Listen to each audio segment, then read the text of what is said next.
7:35 right now. Former President Trump returning to the White House after reaching the all-important 270 Electoral College votes. At the same time, the balance of power in the Senate shifting back to Republicans, and it could end up the same for the House of Representatives, although a number of races still need to be decided, right? And they need 4 to flip it to Democrat. Joining us this morning to make sense of it all, political analyst J.C. Polanco, GOP strategist Chapin Fay. So great to have both of you here this morning.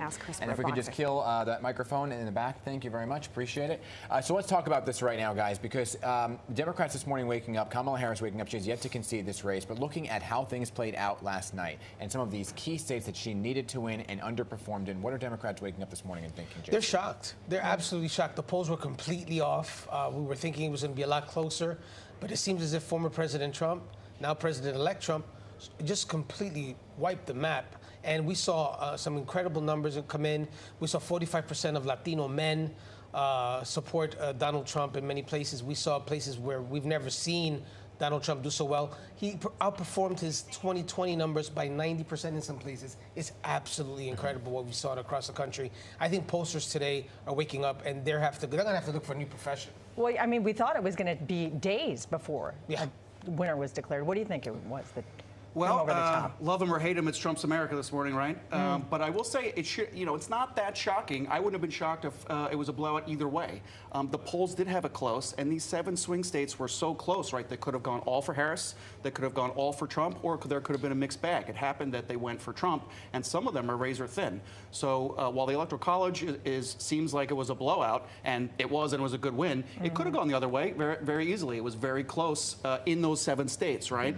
So I don't think it should be shocking either way. I think the level and the intensity of his win was a little shocking for a lot of people. Yeah, and, and it's the economy, stupid, right? That's the phrase. The economy, the economy, the economy, consistently the #1 issue throughout this campaign. Before I ask the question here, let me just talk about when you talked about the Latino vote, right? But it was Latinos, women, Arab voters, Jewish voters that came out for Donald Trump this go around. The numbers are going to be the numbers as you continue to look at them and dive in. But the economy, with some of these demographics. Talk about that. You know, what's so interesting is that when you look at the numbers, and when we hear the economists talk about the numbers, we're doing very well as a country. But nobody believed it. Nobody believed it because the cost of eggs were still $5. What happens is that when you have an opponent who's been nonstop running for president since the day that he was declared the loser of the race, telling half of the country that the economy is terrible, people begin to think this economy sucks. Even though you're seeing inflation is down, unemployment is down, you're seeing record numbers in the stock market, the message didn't get across. I think Democrats today are going to look back and say, where did our messaging go off? What happened here? Or was it that the Trump mystique was just so incredible that no matter what happened, he was going to win anyway? No matter what we do, no matter how much we show that what he's saying is incorrect, people will never believe us. I think, there's a lot of distrust in the media. There's a lot of distrust in organizations. And I think we saw a lot of that last night. Chapin? Yeah, I mean, I think Trump and his voters were concerned about issues, right? And the economy was the major one. It always is. Immigration, right? Crime, these things. And again, to JC's point, in politics, reality sometimes doesn't matter. It's a perception of reality, right? And both sides do it, and Trump won. Let me ask you, being the only woman sitting up here right now, do you think also that America maybe isn't ready for a female president? That's a great question. I was hoping that it was ready. I don't know. Listen, this country is incredible. I think it's the best country on earth. I think we've made incredible progress in the last 50 years. It's the last of the glass ceilings for us to see actually shatter. And I think there's going to come a time when that's going to happen. I thought it was now, but I think this time around we were dealing with a cultural phenomenon in Donald Trump. This is a man who sold shirts with his mugshot. He actually sold these shirts. He sells Bibles. This is a man that you could put him on trial and convict him of crimes and gets more popular. I've never seen anything like this. It's a cultural phenomenon, like one for the ages. So seeing Donald Trump as a candidate against a woman like Vice President Harris, this may not have been the election where we could actually see a woman break that and shatter that glass ceiling because of the cultural phenomena that Donald Trump is. I'm just completely shocked this morning. I think it is a good question, but I will say, candidates matter, right? Donald Trump has been running for office for a decade. People know him completely, right? And they were both fighting over a very small sliver of undecided voters, and Harris really just began, right? No one knows Yeah. who the vice president is typically, and she had to educate all of America and inform and about the issues, the positions, her background, and I just don't think she had the time. Yeah, I mean, 107 days is what not Kamala enough time. Harris had to do.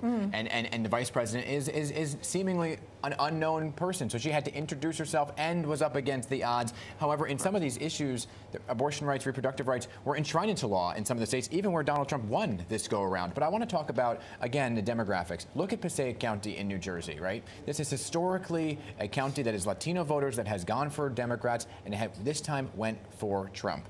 Can we talk about the Latino vote in particular here and why we were starting to see a shift? You're starting to see a shift because there's a blind spot with progressives and Democrats, and that's the trans issue. There's this idea that if you oppose trans women competing against biological women, that you're somehow a bigot. Latinos rejected that overwhelmingly. I speak to a lot of them. I was a Harris voter, as your viewers know, but I speak to a lot of Latinos that supported Trump. This is a major issue for them. The abortion issue is also a major issue for them in that they believe that some parts of the Democratic Party went too extreme on the abortion issue. And I think there's another thing that we have to remember, the migrant issue.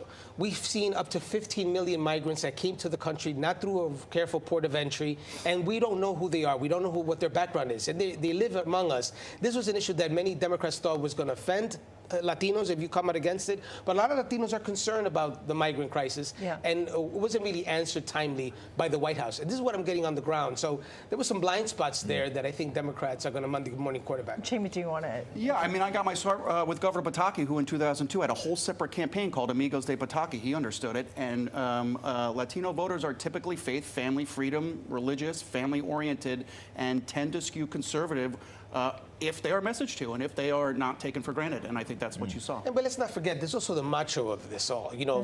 Donald Trump did give you that I'm powerful, and that manly bravado that resonates well a lot in my community. We're going to talk about the House and the Senate coming up in the 8 o'clock hour. But yeah, I mean, perception. Think about just New York City. Crime, right? It's down, but nobody believes it's down. So it goes with the economy. JC, Chapin, great to have both of you with your analysis here.